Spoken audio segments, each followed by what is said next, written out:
Hello बच्चों, हम पढ़ रहे हैं class 10th maths chapter 2 polynomial बहुपद।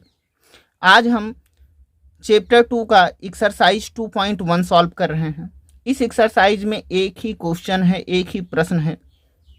प्रश्न आपके सामने है, the graphs of y equal to P x are given below for some polynomials P x. कुछ बहुपद हैं जो x के पदों में हैं, यानी बहुपद में जो चर राशि है वो x है और उनका आलेख आपको दिया हुआ है, ग्राफ दिया हुआ है y। Find the number of zeros of P x in each case. जितने भी प्रश्न हैं उनमें आपको चर x के पदों में जो बहुपद है p, उनके शून्यक बताने हैं, जीरोज बताने हैं। तो प्यारे बच्चों, पहले हमको ये समझना होगा कि किसी बहुपद का शून्यक होता क्या है। तो इसे समझना बहुत ही आसान है।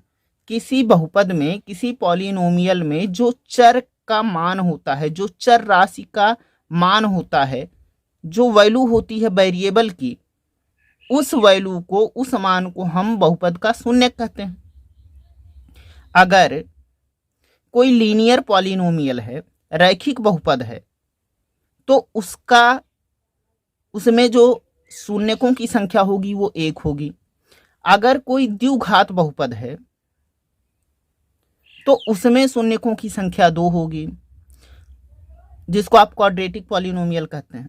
अगर कोई क्यूबिक पॉलिनोमियल है, त्रिघात बहुपद है, तो उसमें शून्यकों की संख्या 3 होगी। मैंने इसके पिछले वीडियो में, जो हमारा प्रीवियस वीडियो में है, उसमें मैंने आपको टाइप्स ऑफ पॉलिनोमियल बताया है और उसमें मैंने आपको ये बताया है कि वेरिएबल पे जो एक्सपोनेंट होता है, उस एक्सपोनेंट के बेसिस पे जो क्लासिफिकेशन किया गया है बहुपदों का, उसमें हमने आपको बताया है कि लीनियर पॉलिनोमियल, क्वाड्रेटिक पॉलिनोमियल और क्यूबिक पॉलिनोमियल होते हैं। अगर कोई ऐसा पॉलिनोमियल है जिसमें पॉलिनोमियल में वेरिएबल का हाईएस्ट एक्सपोनेंट 1 है, तो वो लीनियर पॉलिनोमियल होगा।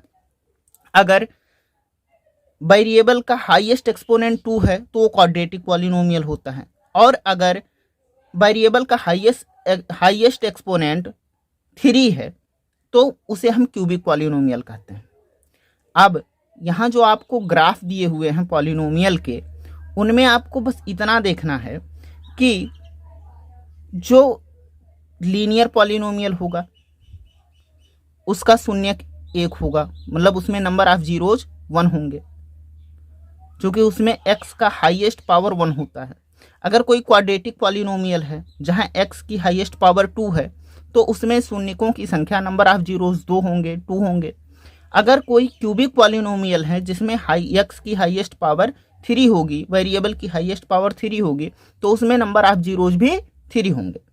तो प्यारे बच्चों, किसी बहुपद में चर राशि की अधिकतम घात जितनी होती है, यानी उस बहुपद की डिग्री जितनी होती है, डिग्री ऑफ पॉलिनोमियल जितना होता है, उस पॉलिनोमियल के नंबर ऑफ जीरोज भी उतने होते हैं।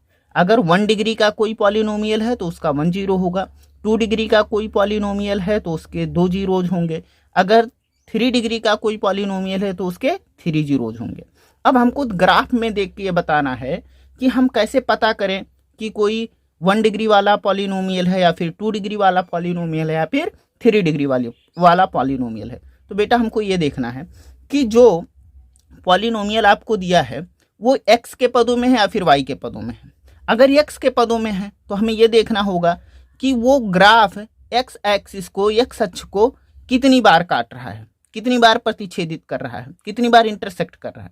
अगर y के पदों में है तो हम ये देखेंगे कि वो ग्राफ, वो आलेख y अक्ष को, y एक्सिस को कितनी बार प्रतिच्छेदित कर रहा है।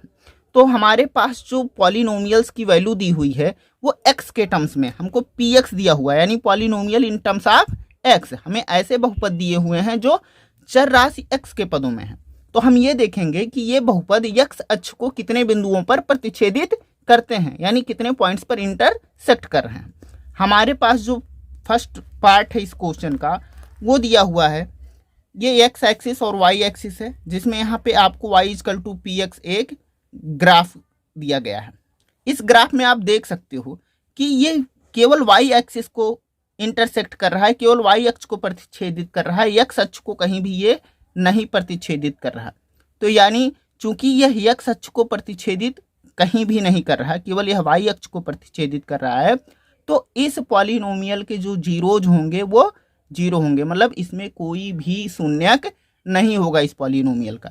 तो इस पे हम लिखेंगे नो जीरो, नो जीरोज, इसके कोई शून्यक नहीं है। इसको पूरा लिख सकते हो, लिखोगे since px does not intersect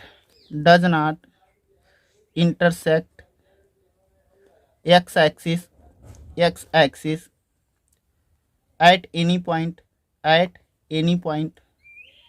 so it has no zeros। चूंकि px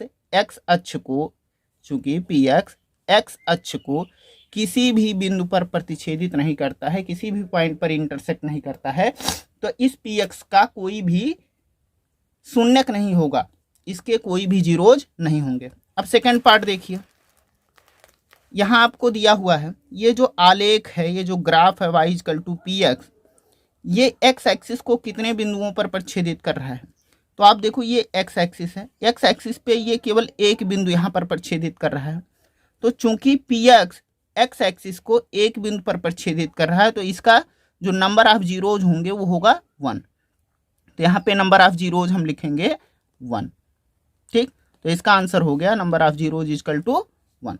तो ये एक लीनियर पॉलिनोमियल है। कैसा पॉलिनोमियल है? लीनियर। इसमें जो वेरिएबल की हाईएस्ट पावर होगी वो 1 होगी। अब इसका हम थर्ड पार्ट देखते हैं। थर्ड पार्ट में आपको जो क्वेश्चन दिया हुआ है कुछ ऐसा है, आप यहाँ देख सकते हैं, दिया है x एक्सिस पे ये जो y = px ग्राफ है, ये 1, 2 और 3 बिंदुओं पर प्रतिच्छेदित कर रहा है। एक बार यहाँ पर, एक बार यहाँ पर और एक बार यहाँ पर, 2 बार +x पर और एक बार -x पर। तो इसके चूंकि ये 3 बार इंटरसेक्ट कर रहा है x एक्सिस को, तो नंबर ऑफ जीरो जो होंगे इस पॉलिनोमियल्स के वो 3 होंगे। ये होगा आपका आंसर। और यह एक क्यूबिक पॉलिनोमियल होगा, चूंकि इसमें वेरिएबल की जो हाईएस्ट पावर आएगी वो 3 आएगी, तो ये कैसा पॉलिनोमियल होगा? क्यूबिक पॉलिनोमियल होगा। इसका फोर्थ पार्ट है, यहाँ आप देख सकते हो y = px दिया हुआ है। ये जो y = px है, ये x एक्सिस को 2 बार प्रतिच्छेदित कर रहा है, एक बार इस बिंदु पर और एक बार इस बिंदु पर। ठीक, तो ये दोनों बार -x एक्सिस पर प्रतिच्छेदित कर रहा है। इसके जो भी शून्यक आएंगे वो दोनों ऋणात्मक होंगे, दोनों निगेटिव जीरोज होंगे। बट हमको केवल इतना बताना है कि कितने होंगे, नंबर ऑफ जीरोज कितने होंगे। तो यहाँ पे चूंकि ये x एक्सिस को 2 बार इंटरसेक्ट करता है, 2 पॉइंट्स पर इंटरसेक्ट कर रहा है, तो इसलिए नंबर ऑफ जीरोज यहाँ पर हो जाएंगे 2। Number of zeros = 2। ये हो गया आपका आंसर। इसका फिफ्थ पार्ट हम देखते हैं। फिफ्थ पार्ट में जो आपको क्वेश्चन दिया हुआ है वो कुछ ऐसे है। यहाँ आप देख सकते हो y = px। हमको ये देखना है x एक्सिस पर कितनी बार इंटरसेक्ट कर रहा है। तो एक बार यहाँ, एक बार यहाँ, एक बार यहाँ और एक बार यहाँ, मतलब +x पर 2 बार और -x पर 2 बार, कुल 4 बार ये x अक्ष को प्रतिच्छेदित कर रहा है। टोटल 4 टाइम्स ये x एक्सिस को इंटरसेक्ट कर रहा है। तो चूंकि ये ग्राफ x एक्सिस को 4 टाइम्स इंटरसेक्ट करता है, तो यहाँ पे नंबर ऑफ जीरोज हो जाएंगे 4 और ये हो जाएगा आपका आंसर। प्यारे बच्चों, क्वेश्चन नंबर 6 जो है, इसका जो 6 पार्ट है क्वेश्चन का, ये रहा आपके सामने। इसका आंसर आप कमेंट बॉक्स में बताइए कि इस क्वेश्चन का क्या आंसर होगा, इसमें नंबर ऑफ जीरोज कितने होंगे। तो ये आपके लिए होमवर्क है, इसका आंसर आप मुझे कमेंट बॉक्स में ज़रूर मेंशन करिए। ठीक, अगली वीडियो में हम एक्सरसाइज 2.2 को सॉल्व करेंगे। तब तक आप पढ़ते रहिए, सीखते रहिए। Thanks for watching.